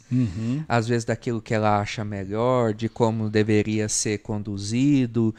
E isso pode se tornar um conflito, um né? conflito em meio. Então, lembrar que enquanto cristãos, mais do que as nossas convicções da melhor forma que o casamento, a criação dos filhos, o uso do dinheiro, é que a Escritura, mais uma vez, ela deve pautar, porque tudo isso já começa a quebrar essas barreiras para que haja essa reconciliação, haja essa aproximação, a restauração desse casamento. Exatamente. Muito bem. Muito bom. Vamos para a próxima pergunta do chat? Do chat. Vamos lá, porque eu estou vendo que eu o chat está bombando. A gente vai aí, encerrar né? nas perguntas do chat, né? Eu também acho. Beleza. Pergunta do presbítero Saulo aqui. O presbítero Saulo pergunta, eu nem me aventuro a responder, que eu sei que sempre é uma pergunta mais profunda do que parece. Pode haver relação perigosa entre pastores e os fiéis? Pode. E tem muita, infelizmente, né? Não sei se é disso que o presbítero Saulo está falando, mas, por exemplo, quando o pastor cria com o seu rebanho uma relação de dependência, e o rebanho não é ensinado que ele precisa andar com as próprias pernas e que ele não deve encarar o seu pastor como o seu guru, né? E infelizmente isso acontece muito, né? Em meios de outras correntes, né? Vamos deixar para lá os nomes, né? Outras correntes em que o crente não pode fazer nada sem a bênção do pastor, aquela ideia do... Como é que é o nome? O pessoal gosta de uma expressão que é autoridade... Não é autoridade. Eu sei o que você está falando, mas não lembro. É como se fosse o crente precisa estar sob o manto do pastor e ele não pode fazer nada sem o pastor saber, sem o pastor autorizar. Tem igrejas que até para namorar tem que pedir para o pastor. Para você namorar, você tem que pedir para o seu pai e para sua mãe. Entendeu? Se o seu pai e sua mãe deixar você namorar com a pessoa errada, eu que sou pastor, vou lá falar com seu pai e com a sua mãe. Cobertura espiritual. Cobertura espiritual. Eu tive que pedir meu pastor para namorar com a Cimei. Então, isso está errado. Então, essa relação de dominação, de de dependência. Qualquer relação de dependência, irmãos, é uma relação doentia. Exato. Até na relação conjugal. A relação conjugal é uma relação de complementaridade, de parceria, de colaboração, né? E aí a palavra ajuda muito, é colaborar, é trabalhar junto. Não é um trabalhar e mandar no outro. Não é essa relação doentia de que um não pode fazer nada sem a permissão do outro, sem o aval do outro, sem a bênção do outro. A relação, essas relações pastorais que criam esse vínculo de dependência, ou que faz o crente idolatrar o pastor. Irmãos, não me idolatre, eu sou um homem cheio de falhas, eu sou só um irmão que Deus chamou para ir junto com vocês e ajudar vocês a estudar melhor a Bíblia, mas nós estamos no mesmo barco e nós remamos no mesmo barco. Aliás, para usar a figura de barco, né? Exato. Paulo diz lá na carta aos Coríntios, primeira carta aos Coríntios, capítulo 4, se não me engano, ou é segunda, quarta, Paulo diz que nós, os ministros, né? E é muito curioso que os ministros, Paulo usa ali uma palavra, eu já usei essa expressão aqui na igreja, a palavra que Paulo usa ali no grego é a palavra hiperetes. Paulo diz, é preciso que os irmãos nos considerem como ministros de Cristo. E a palavra hiperetes é um remador. E é curioso, né, que Paulo está usando a figura de as galés romanas. Quem assistiu o famoso filme Ben-Hur, o primeiro, né, que foi o que prestou, porque o segundo não prestou. Lembra que o Ben-Hur foi preso pelos romanos e ele foi condenado a remar nas galés. Isso. As galés romanas tinham 3 níveis de remadores. E os remadores, assim, os bons remadores ficavam no primeiro nível, porque era para não morrer logo. Os remadores médios ficavam no segundo nível, porque se o barco fosse abarroado e enchesse de água, eles podiam morrer primeiro. E os remadores ralé, os velhos, doentes, ficavam no terceiro nível. O terceiro nível, adivinha quem são? Os hiperetes. São os remadores descartáveis. Né? Então Paulo diz, nós somos hiperetes. Nós somos aqueles remadores que estão lá no fundo do barco e Deus pode nos trocar a qualquer hora, que nós não vamos fazer falta. Então, nós somos os ministros. Então, a relação é uma relação perigosa quando você começa a achar que o seu pastor é perfeito, quando você começa a idolatrar seu pastor, e quando o pastor deixa isso acontecer. Exato. Né? Então eu peço a Deus que, se eu estiver fazendo isso com você, meu irmão, me corrija porque eu estou errado. Então, inclusive, alguns, a gente falando na transmissão passada de blasfêmia do Espírito Santo, utilizam do texto afirmando que às vezes algum membro que questiona a sua atitude, o seu ensino ou determinada manifestação no meio da igreja está blasfemando contra o Espírito Santo e que ela cometeu um pecado imperdoável. Isso é uma relação não só perigosa, como extremamente danosa para a vida da igreja e dos fiéis. Eu recomendo aos crentes que leiam a Bíblia, né? Porque Paulo diz na carta aos Coríntios que quando um profeta prega, os outros têm que julgá-lo. Exato. Né? Quando, vocês até citaram semana passada, né? Bereia, Atos 17, o Paulo foi pregar e os bereanos examinaram a Escritura para ver se o que Paulo pregava era exatamente o que a Bíblia diz.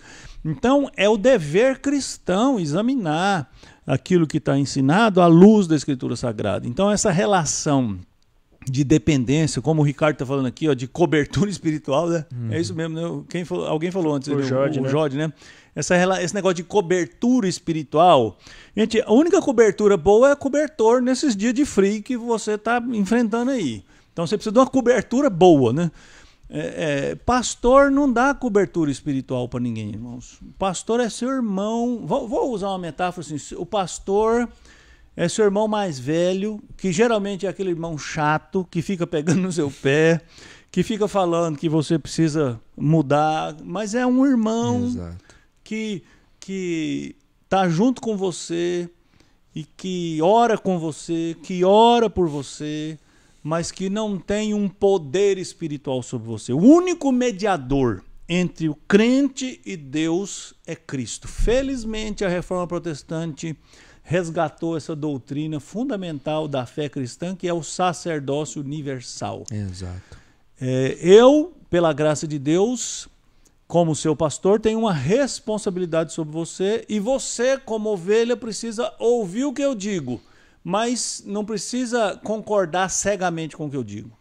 Então, se era isso que o presbítero Saulo estava perguntando, eu acho que foi por aí. Perfeito. Né? Pergunta do Vicente, que são 2 perguntas, acho que são perguntas mais curtas, dá para responder, e aí a gente... Pergunta do Vicente, o que dizer sobre celibato sacerdotal? Isso está na Bíblia? Não está, não, né? Não. Está na Bíblia. A Bíblia, ela trata do celibato, sim, como pessoas que foram aí dotados pelo Senhor para não se casarem. Uhum. Inclusive, há uma suposição entre teólogos que Paulo, às vezes, seja um celibatário, mas não no que diz respeito ao sacerdote. Isso foi uma doutrina criada pelo catolicismo romano. E aí tem umas razões aí que não convém ao caso agora, mas foi uma criação da igreja do catolicismo romano para o clero. Na Escritura Sagrada, esse é algo que pode ser dado pelo Senhor a qualquer pessoa, sim, independente de ocupar um cargo na igreja ou não, ser pastor ou não. Nós conforme aprouver ao Senhor. Jesus disse que o celibato é um dom, né? É uma dádiva que Deus dá para quem Ele quer. Não é um dom espiritual, viu, gente, no sentido do Espírito Santo. É um dom no sentido de que há pessoas que têm a capacidade de viverem uma vida celibatária, mas isso não é uma regra. O que Paulo diz é o seguinte, 1 Coríntios 7,7, está na Bíblia lá, 1 Coríntios 7,7. Quero que todos os homens sejam tais como eu sou, solteiro. No entanto, cada um tem de Deus o seu próprio dom. Um, na verdade, de um modo, outro de outro. E aos solteiros e viúvos, digo que lhes seria bom se permanecessem no estado em que também eu vivo. Caso, porém, não se dominem, que se casem, porque é melhor casar do que viver abrasado. Então, quando você impõe a alguém que não tem esse dom, né, nesse sentido de essa capacidade dada por Deus para viver uma vida celibatária, e você obriga essa pessoa a viver uma vida celibatária, você está colocando sobre ela um jugo que Deus não colocou e, portanto, você está colocando essa pessoa sob um risco muito sério de se envolver em pecado. E é por isso que não é incomum que pessoas que foram obrigadas a serem celibatários se envolverem numa vida obscura, numa vida dupla e até em perversões sexuais aí, inomináveis, né? Então, olha só, vamos prestar atenção aqui. O contexto de 1 Coríntios 7 são várias instruções sobre o casamento, né? Porque os coríntios mandaram a carta para Paulo, a gente não tem a carta que os coríntios mandaram, mas nessa carta, que nós deduzimos que existiu por causa do texto, eles fizeram várias perguntas sobre casamento, né? Se deve casar, se não deve casar, o que faz com a moça solteira, casa, não casa? As respostas de Paulo, irmãos, elas vão na linha de alguém que estava com expectativa muito ardente de que Cristo voltasse naquela geração. Então Paulo está dizendo, irmãos, nós estamos vivendo dias tão difíceis, a nossa vida com Cristo é tão importante que você era melhor não casar. Não casa não, porque se você casar, você vai ter que se envolver em outras demandas que vão, de alguma maneira, dificultar o seu serviço, o serviço que você presta a Deus. E foi esse argumento que a igreja romana pegou e falou, tá vendo? Um sacerdote, né, o nome já está errado na origem, né, porque não é sacerdote, um ministro servirá a Deus melhor se ele for solteiro. E é verdade, se ele tiver o dom de ser solteiro. Exato. Né? Por exemplo, um dos maiores pregadores da geração do século XX, que eu cito aqui direto, era um celibatário, que era John Stott. Né? Mas ele tinha o dom de ser um celibatário. Né? Outros grandes pregadores foram casados. Né? Inclusive tiveram casamentos que lhe custaram caro. Charles Spurgeon era casado e tinha uma mulher doente, ficou anos com essa mulher doente, tendo que tratar essa mulher doente e cuidando dessa mulher doente, mas isso não o impediu de ser o príncipe dos pregadores. Né? Então, o ministro será melhor ministro solteiro se ele tiver o dom de ser solteiro. Se ele não tiver o dom de ser solteiro, ele vai ser um péssimo ministro, porque ele vai pecar, porque ele vai querer e vai se sujeitar a algo que ele não é capaz. Agora, presta atenção. Alguém pode decidir ser um celibatário e ter uma vida santa celibatária. Eu acredito nisso. Sim. Né? Agora, isso vai exigir dele uma séria determinação, uma disciplina espiritual, um cuidado espiritual, principalmente porque a gente vive num mundo que não é diferente do mundo de Paulo, né? A gente às vezes fala assim, o mundo hoje... O mundo de Paulo era um mundo tão permissivo quanto o nosso, em alguns aspectos até mais. Exato. Então, o celibato não é um mandamento bíblico, uma ordenança genérica. Ele é uma possibilidade. Sim. Certo? Perfeito. Próxima pergunta do Fabrício, quando a gente estava falando lá da SAF de Colossos, perguntou se quando as partes, usando o exemplo da SAF de Colossos, não querem se entender. Bom, se você estiver falando de casamento, as partes têm que se entender, porque não vão poder se separar. Não tem outra alternativa. Então e por isso que eu falei, chama alguém para ajudar nesse entendimento, porque não existe a possibilidade de uma separação por incompatibilidade religiosa. Né? Isso não é uma separação aceitável aos olhos de Deus. Se é que existe alguma, isso a gente vai deixar para semana que vem. Né? A gente vai falar de divórcio semana que vem, dessas coisas. Então, semana que vem a gente já adianta, né? Vamos falar de divórcio. Que as perguntas que a gente não conseguiu chegar aqui. Isso. Então, Fabrício, se é casamento, tem que entender-se, porque o casal precisa se entender. Sim. Faz parte do dever cristão. Se é irmão da mesma igreja, tem que se entender também. Aí, como é que entende? Entende fazendo o que a Bíblia manda um crente que está brigado a fazer. Perdoar, Exato. pedir perdão, andar a segunda milha, virar a face. Então, o crente não tem a opção de virar as costas e ir embora. O crente precisa restaurar as relações quebradas. E mais uma vez, até nesses dois casos, a gente volta naquilo. Mais uma vez, essa dificuldade em restabelecer o relacionamento está no nosso apego às nossas convicções, ao eu, né? Na verdade, tudo gira em torno do eu, porque às vezes eu fui ofendido, eu fui maltratado, eu tive algum ponto e eu tô tão agarrado a esse eu que eu sou incapaz de perdoar o outro, de passar por cima disso, por amor a Cristo, para restabelecer o relacionamento e continuar ambos juntos seguindo aí a caminhada com o Senhor. Sim. Então a gente volta, né, que nessas relações muitas vezes se a gente partir desse pressuposto que realmente eu preciso seguir a Bíblia, o que a Bíblia orienta, ela ser aquilo que a gente promete ser a nossa regra de fé e de prática, os nossos relacionamentos vão fluir de maneira mais fácil. Com certeza. Ô João, posso parar aqui um pouquinho para fazer uma observação aqui de uma pessoa que fez um comentário aqui que eu preciso comentar, que é o Cristiano, reverendo Cristiano Ferreira Braga, né? Fez um comentário aqui, fez uma piadinha aqui, né? Que é sempre bom ouvir, ele está debaixo do seu manto sagrado. Eu quis comentar isso aqui, gente, porque o Cristiano é uma dessas coisas que fazem o ministério valer a pena, né? Cristiano era uma criança quando eu comecei meu ministério plantando uma igreja no bairro onde o Cristiano morava, que era Cidade Livre, é um bairro de Aparecida de Goiânia. E só contar rapidinho, tá? Estou até aqui com o olho, caiu um cisco aqui no olho. A gente comprou um terreno ao lado da casa da avó do Cristiano. E a gente foi construir a igreja lá ao lado da casa da avó do Cristiano. E o Cristiano começou a ir na igreja e a gente tinha um trabalho com as crianças e o Cristiano conheceu a Cristo, conheceu o Evangelho.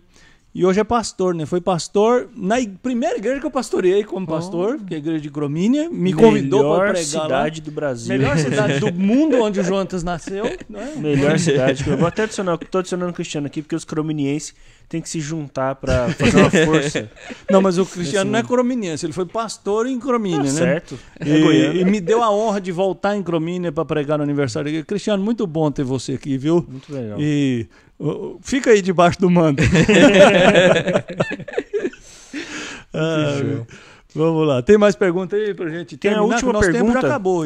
O Vicente deu uma complementada, mas vocês pegaram Pegamos a o essência espírito da pergunta mesmo antes. Tá. Então, Roger perguntou o seguinte: o que nós, membros da igreja, podemos fazer quando percebemos que nossos adolescentes e jovens têm relações perigosas, tendo melhores relacionamentos com ímpios do que dentro da igreja? Então, peraí. Vamos lá, Roger. Primeira coisa, essa relação com ímpio, a gente já falou dela aqui, né? O crente precisa ser luz onde tem escuridão, né? Exato. Ele só precisa ter um cuidado de cuidar. Cuidado de cuidar é bom, né? Ele só precisa ter um cuidado de nutrir a vida espiritual dele para ele não se tornar uma presa fácil, né? Na mão do inimigo, que não descansa. Mas ele precisa ir lá, precisa testemunhar, precisa ser luz onde tem escuridão, precisa ser sal onde tem decadência, enfim. Então, se a relação é uma relação, por exemplo, na escola ou no trabalho, o que esses pais precisam fazer é ficar muito próximo desse jovem para saber o que está acontecendo, o que ele está fazendo, onde ele está indo, o que ele está nutrindo a vida dele, como é que ele está cuidando da integridade espiritual dele, para ele não se tornar, ao invés de um influenciador, um influenciado. Exato. Né? Isso é uma coisa. Se é um namoro, os pais precisam ser firmes, chamar esse adolescente, conversar com ele, esclarecer com ele e fazer o que todo pai faz. Né? Eu acho muito interessante isso, né? Porque, por exemplo, vou fazer uma pergunta aqui. Você que é pai de adolescente, eu, graças a Deus, já passei dessa fase. Né? Agora eu estou na fase de outros problemas. Mas, enfim... Você tem um filho adolescente, né? Você deixa o seu filho escolher a escola que ele vai estudar? Não. Você deixa o seu filho escolher não estudar? Não, não vou estudar, pai, não quero formar, não vou fazer nada na minha vida, eu vou ser... Né, Você deixa o seu filho fazer tudo o que ele quer? Não, estou falando de pais crentes aqui, é claro, né? Porque a instrução da Escritura Sagrada é para crentes, né? Por que você trataria com descaso se o seu filho começar a se envolver com uma pessoa que você está vendo que tem um potencial grande de ser um problema e você vai dizer ou vai simplesmente dizer, é o que ele quer. Exato. Se questões menores você é firme. E eu digo isso, já disse isso aqui, você que é pai é que tem o dever de saber o que é bom para o seu filho. E você sabe que é bom para o seu filho estudar, então você obriga ele a estudar. Você sabe que é bom o seu filho ajudar nas tarefas de casa, você obriga ele a ajudar nas tarefas de casa. Você sabe que o seu filho... Obriga, gente, eu estou falando, não é obriga num sentido... É nesse sentido mesmo, não é obriga. Então, assim... Não tem outro sentido, né? Obrigado. Então... Manda, obedece. Exatamente. Então, você precisa velar do mesmo jeito pelas relações afetivas do seu filho, chamar, conversar, ter uma conversa séria, uma conversa... Né? E lembrar que o seu filho cresce, então você começa a conversar com ele como ele é um adulto, né? Exato. Então, enfim, é por aí. A relação perigosa precisa de cuidado. Exato. Mais uma vez, né?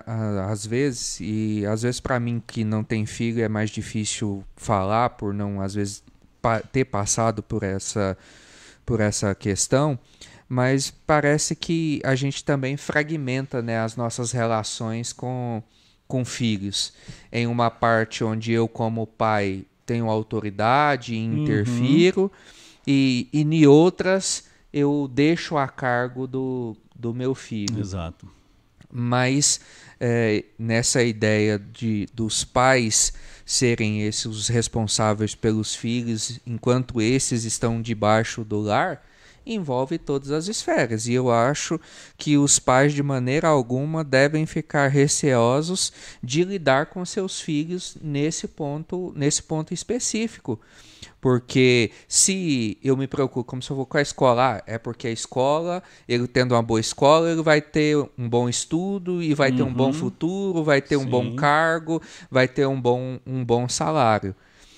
Então, no mínimo, e aí eu estou colocando o mínimo do mínimo porque nós, como cristãos, outras coisas estão bem superiores a isso, a gente deveria levar isso em consideração os relacionamentos dos nossos filhos. Com certeza. Porque sabendo a importância do casamento, sabendo o que pode acontecer, vamos livrá-los enquanto é tempo. É nossa responsabilidade, é nossa responsabilidade. Então, o conselho é esse mesmo, não deixar que os filhos se enveredem por esses caminhos. Você tem sim autoridade para interferir, para orientar, para inculcar na cabeça dele que aquele não é o melhor caminho, que é o melhor caminho para ele. Eu até já citei, acho que isso foi domingo de manhã que eu citei uma frase que eu li outro dia na internet de um pregador famoso americano falando que se você está treinando seu filho para ser um bom médico, um bom engenheiro, um bom profissional, mas você não está treinando ele para ser um servo de Deus, você está fazendo um péssimo serviço. Porque você está deixando, e aí já é complemento meu, né? Você está deixando de lado o que mais importa. Exato. Né? Eu sempre disse isso lá em casa, o João está aqui para testemunhar. Ganhar dinheiro não não é isso não. Ganhar dinheiro, qualquer pessoa ganha. Sim. Ser um bom profissional, qualquer pessoa é. Mas ser um servo de Deus é um privilégio que é inigualável. Exato. Ser útil na obra de Deus é um privilégio de poucos. E os pais precisam inculcar na cabeça dos seus filhos que o que eles mais precisam nesse mundo não é dinheiro. O que eles mais precisam desse mundo é da presença de Deus na vida deles. Perfeito. Né? Posso fazer um comentáriozinho nisso aí? Uma coisa simples, até meio boba. Até estava pensando na pergunta do Roger aqui. Como é que faz para ter mais relacionamento com as pessoas dentro da igreja? Às vezes, eu acho que os pais... Estou pensando aqui no lado do filho, né? Que eu não sou pai, então vou pensar no lado do filho aqui. Então, no lado do Pedro aqui. O pai...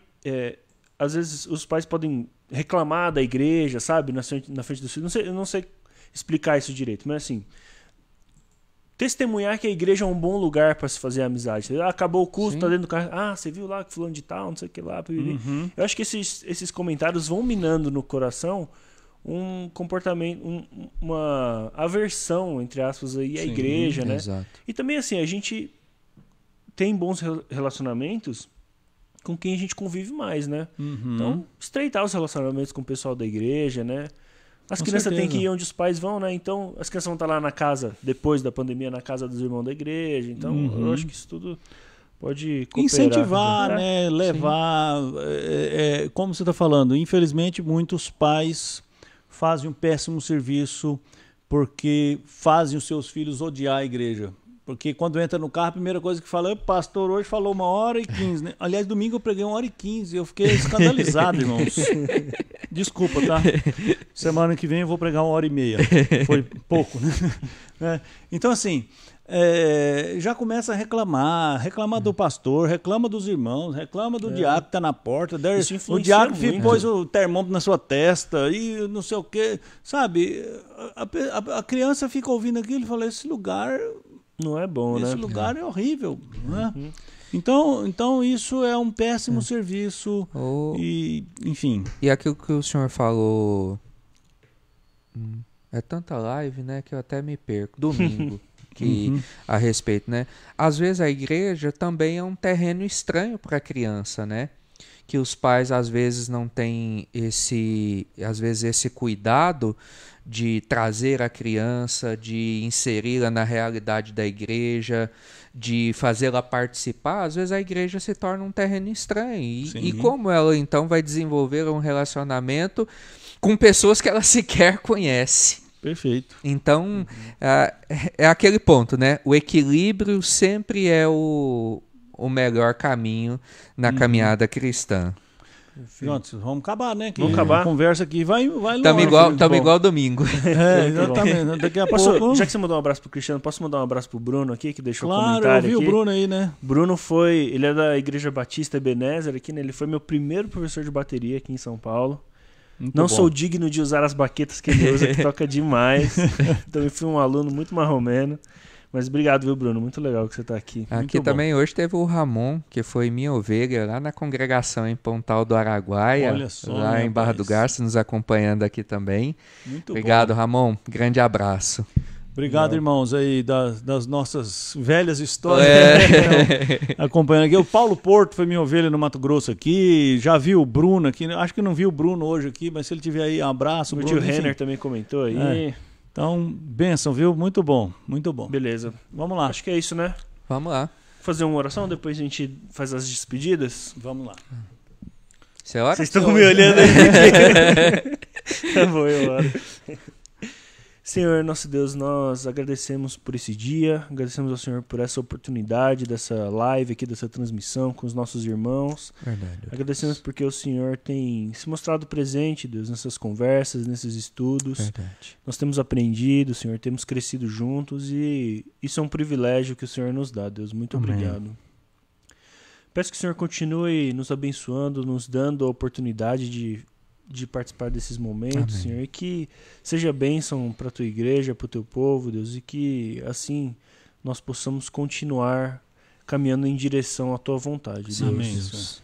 Peço que o Senhor continue abençoando a nossa igreja, o nosso país, Senhor. Peço que o Senhor continue conduzindo as nossas vidas, Deus, para que possamos sempre glorificar o teu nome em tudo Amém. que fizermos. Amém, Senhor. Em nome de Jesus, amém. Amém. Amém. Obrigado, irmãos. Obrigado pela companhia, pela participação. Desculpa aí que a gente espichou um pouquinho a conversa, Empolgou, né? né? A gente empolgou aqui, né? Fez igual o pastor domingo, o pastor que pregou domingo aí na igreja, empolgou. Então, Deus abençoe vocês, Deus abençoe sua família. Só para lembrar os pais, Efésios 6, criai os filhos na disciplina e na admoestação do Senhor. Está na Bíblia, viu? Não é invenção da nossa cabeça. Amém, amém. Meus irmãos, Deus os abençoe. Se o Senhor permitir, até domingo na nossa Escola Bíblica Dominical. Grande abraço. Obrigado, pessoal. A gente se vê domingo, então.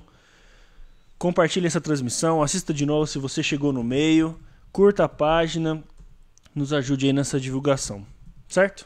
Isso aí. Obrigado, isso aí. gente. Deus A gente se abençoe. vê. Até a próxima. Tchau, tchau.